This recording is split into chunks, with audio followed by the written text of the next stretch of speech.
A warm Tampa Sunday. Kids, look at your screen. Say it with me. 6-7. Now that we've made it completely uncool because I've said it, we welcome in the third member of our crew, Allison Williams.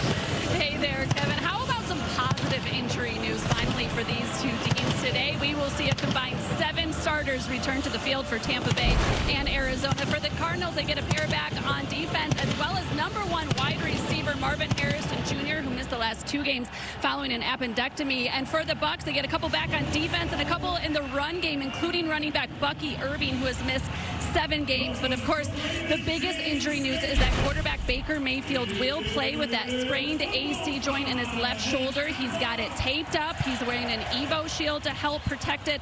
I talked to him after warm-ups. He said, quote, "It's good enough." But he knows it. Guys, you mentioned it. The best protection for that shoulder today is going to be Baker himself. Maybe he should have Allison Williams on the field because you got to have your head on a swivel when you're on the field. Watch this. She says goodbye to Baker and then look out! Headbutt with Graham Barton, headbutt with Dan Feeney, and Allison escaped being headbutted by mere seconds. In Tampa, Florida. Beautiful Sunday post-Thanksgiving. Cardinals on offense next on Fox.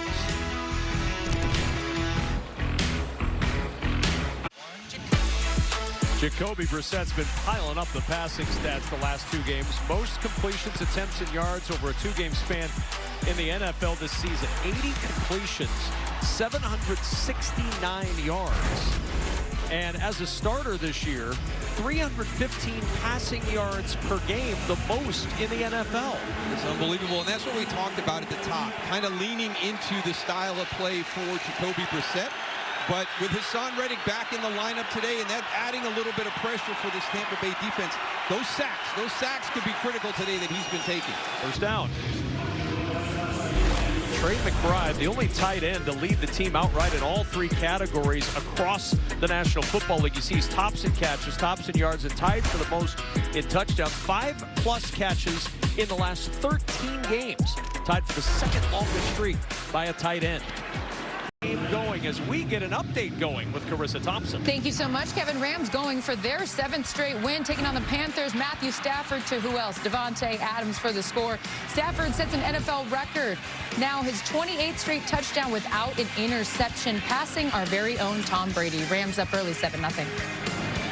And the 13th touchdown catch of the year for Davante Adams. Bucs fans paying very close attention to that one as they try to win the NFC South again. There. So back he goes. Baker Mayfield ready to go back to work. Sore left shoulder and all in a scoreless game at home on Fox.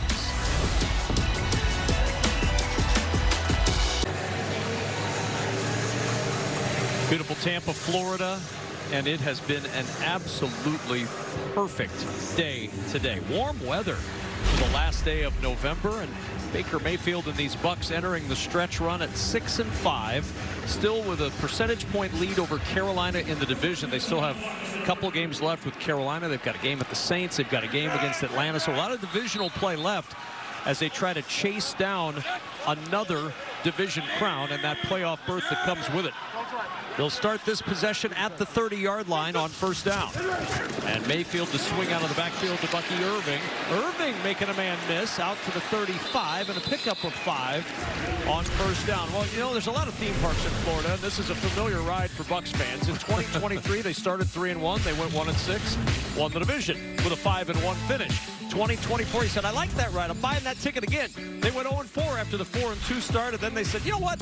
How about a 6-1 finish to win the NFC South? And this year, finishing up a 1-4 stretch after the 5-1 start. Baker Mayfield said, look, for us right now, in my eyes, it's win out and see where it goes. He said it's a playoff urgency right now for this Tampa Bay Buccaneers squad. Nice cut by Irving. And down about a yard shy of the first down. And Mushi, look at the schedule and you think, Todd Bowles' squad, it's certainly right out there in front of them to claim the crown and get into the playoffs once more. It really is, to kind of do the exact same thing that they've been doing over the last couple of seasons. They've gone through a really tough stretch through these first 11 weeks, 12 weeks of the season to get to the 6-5. And down the stretch, it's a little bit easier. You can see right there the second easiest schedule. But because you are in playoff mode, as Baker said, those 2 games against the Panthers in 3 weeks at the end of the season is going to be really, really fun to watch. Third and about that schedule. Carissa Thompson, what's going on with the guys that everybody here's keeping an eye on? Carolina. Well, I'll tell you right now, making moves. Matthew Stafford doesn't throw interceptions. In fact, he hasn't thrown one since week 3, but he has 2 today. Mike Jackson takes this one all the way back 48 yards for the pick 6. Panthers lead by 7. Kevin. Gotta be careful when a Panther makes a move. Or with Geico. We figured out who's been in charge of scaring us with the cannon fire. Coach Gruden. Should have known. He's got the sword. He's got the cannons from the boat. Celebrating that 2002 Bucs season that culminated with that Super Bowl win. Coach Gruden has stormed the ship today in Tampa, Florida. Well, the Bucs back home this week. They're having their My Cause, My Cleats game to celebrate and bring awareness to causes important to the players. This season, the initiative began last week around the league, and I'm fortunate enough I got the chance to do that. This is Sunshine Acres Children's Home. It's actually in the greater Mesa area in Arizona. My daughter teaches in the Mesa area. And since 1954, Sunshine Acres Children's Home has cared for the Valley's most vulnerable, providing a safe and loving home for kids whose families are in crisis. SunshineAcres.org is where you can find more information about what they do. They're a terrific organization. They do great work with kids in the greater Phoenix area in Mesa. And, you know, shout out to Illustrious Souls for the work he did on the shoes that I am wearing. They're really cool. And Sunshine Acres, been around a long time in Arizona and in Mesa, and a really great organization. So tip of the cap to the work they do. Just wanted to give them a little love with my shoes this time. And are you going to auction off the tie with the shoes? I think that makes it all complete. Right? Did you like that? I mean, I wish I could take credit for having a tie that matches the shoes, but fantastic. The lovely Michelle Kugler is in charge of all that. Yeah. If she left it up to me, I'd be in a tank top, and nobody needs to see that. Coming up on the Verizon Halftime, now that Thanksgiving's over, the playoff picture's really taking shape. Kurt, look, now that Thanksgiving is over, it's time to put up the Christmas lights, okay? You know this set's virtual, right? I don't care what it is. Anybody got a ladder? I need a ladder out here. We'll see you at the half. Christmas music has already started as well. It started a month ago. We are beyond thanks. No, you cannot start a month ago. I'm not telling you you should or shouldn't. I'm saying it did. Whether you liked it or not, it was out there. I do not buy, I do not shop at stores that run Christmas music prior to Thanksgiving. Sounds like the start of a Dr. Seuss book. I do not buy your Christmas music. Up the middle, and the Cardinals are on the board, down a touchdown at halftime. The big deal moment is brought to you by Walmart, and it's always a big deal when you get a big man touchdown. 320-pound Tristan Wirfs backpedaling untouched into the end zone. First career catch, first career touchdown. And the difference in this game for Tristan Wirfs and Tampa Bay. They lead 10-3 at the half. The Verizon Halftime Show starts now.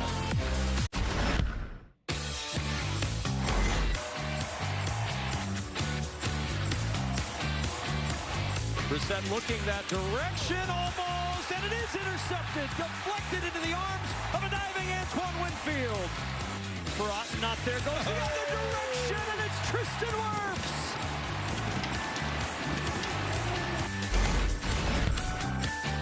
That was today's Game Flow, brought to you by Progressive, as we welcome you back to Tampa, Florida. Jacoby Brissett, 10 of 15, 95 yards, and that pick that you saw, Baker Mayfield's touchdown to Tristan Wirfs, the big man's first career catch and first career touchdown. Moment ago here at halftime, Buccaneers honoring Simeon Rice, Super Bowl champion. He, of course, played with both franchises in action here today, Arizona and Tampa, but got the chance to be part of that Tampa Bay Buccaneers championship team. And into the Ring of Honor goes Simeon Rice, the jacket put on by his head coach, John Gruden.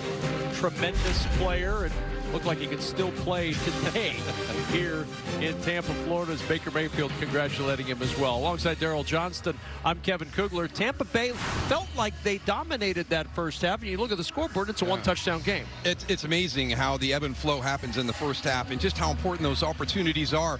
And what a great start by the Arizona Cardinals on that opening drive for them to go all the way down the field. But the interception, and that was one of the things we talked about with Jacoby Brissett in this offense. Even though they're throwing it a lot, he's not making the critical mistake. But that was one of those critical mistakes on that opening drive. But they did a nice job hanging in there and getting this to 10-3. But I think the biggest thing we saw was Baker Mayfield telling us, you know, I'm going to play the game in a way where I'm not going to shy away. I can help my team win. That's the reason I'm on the field. And we saw a couple of very smart, savvy scrambles by Baker Mayfield. Allison Williams had the chance to catch up with both head coaches. What'd you find out, Allison? Well, for Arizona's Jonathan Gannon, he liked the way the half ended with points and how it started with the rhythm they were showing on offense, but they were never able to establish that again because of too many 3-and-outs. He said against Tampa's pressure, we got to get the ball out quicker. We got to block the right people and stay out of 3rd and long. Defensively, obviously, guys, they got to control the legs of Baker Mayfield. So he said we have to be better with our rush mechanics. For Tampa Bay and Todd Bowles, happy with that pressure, like we talked about, getting there with 4. But he called Jacoby Brissett elusive, which I found interesting. We know he is hard to bring down, so he said we got to get him on the ground. And really happy with the way Baker has played, being smart, knowing when to slide out there in the first half. So look to have that continue and establish the ground game in the second half. All right, Allison, thank you so much. Baker Mayfield protecting that shoulder, and it's really been a solid first half for Baker. It really has. And just little things like that, being able to see that blitz, that pressure with Budda Baker and extend that, get away from it. And you always worry, right, when it breaks down and you've got a sack and, you know, how are you coming out of it? And, you know, here's an example of one of those smart scrambles that he had. And then, you know, hey, if we're not getting it done with our wide receivers out there, Chris Godwin with a drop, you know, for a potential touchdown, I'm going to go to my left tackle, get him on the stat sheet. Left tackles everywhere are saying, yeah, that's right. Look to us. We'll handle it. Tristan Wirfs getting loose, but he'll have a little extra time to get loose. Arizona won the toss. They deferred, so they're going to get the football to start this second half. Going to be interesting to see if they implement a little more of that pace that we saw with effectiveness at the end of the first half. In their own end. 10-3 advantage for Tampa Bay, trying to cruise to their 7th win. Today's game on Fox is sponsored by T-Mobile, now the best network in America.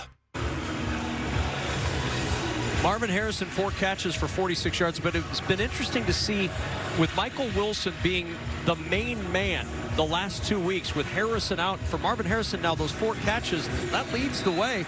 Wilson only 1 catch on 2 targets. The other target was an interception. Yeah, amazing. A guy that 25 for 303 over the last 2 weeks is got 2 looks and only 1 catch.